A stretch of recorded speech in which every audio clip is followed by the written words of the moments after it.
François Cadeau, vous êtes fondateur de Logo Sapiens. Alors un petit rappel, que fait Logo Sapiens? Eh bien, Logo Sapiens a été créé il y a bientôt 20 ans. Et chez nous, il y a des développeurs informatiques. Donc on fait des logiciels.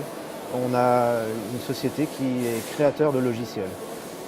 Pour 2 tiers en mode projet, parce qu'on fait des projets pour l'industrie, pour des entreprises, et pour 1 tiers dans l'économie numérique pour l'éducation, pour fabriquer justement des solutions numériques et notamment les solutions de bibliothèques numériques pour les établissements.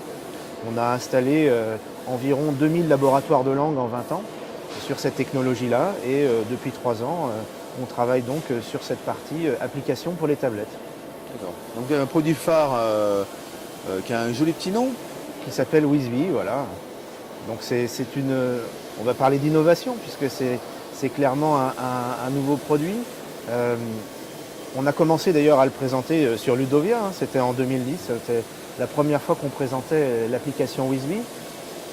Les choses ont avancé depuis puisque maintenant on a une volonté d'être multiplateforme, donc la solution fonctionne à la fois sur Android, sur Apple et sur Windows, et toujours sur cette même technologie qui est coordonnée et centralisée par la bibliothèque numérique.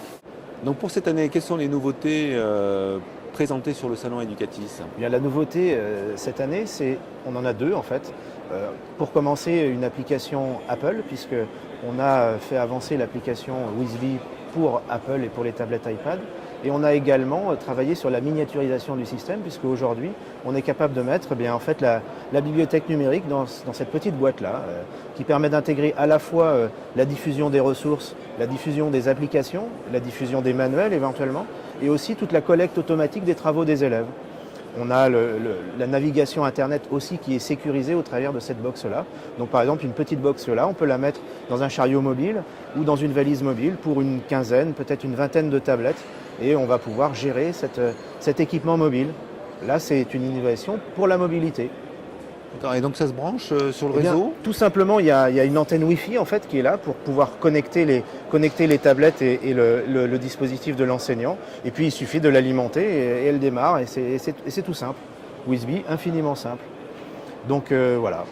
Bon, bravo. Donc quels sont les projets pour l'avenir? Y a-t-il d'autres choses en boîte? Eh bien, c'est le moment de le dire.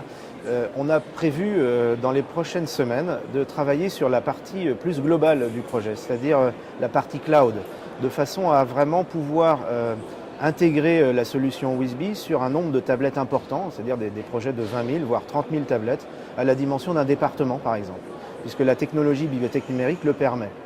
Et on pense également travailler aussi sur la partie qui est importante pour nous, c'est-à-dire l'intégration de la tablette dans le microcosme de l'école existant, à savoir les TNI, comment on peut aussi donner une deuxième vie éventuellement aux ordinateurs connectés, aux laboratoires de langue, pourquoi pas. Et c'est aussi une des pistes de développement. Bien, de toute façon, on peut retrouver toutes ces informations sur le site logosapiens.com. Voilà, et aussi le site dédié à Wizbee, wizbee.fr. Merci François. Bonne journée.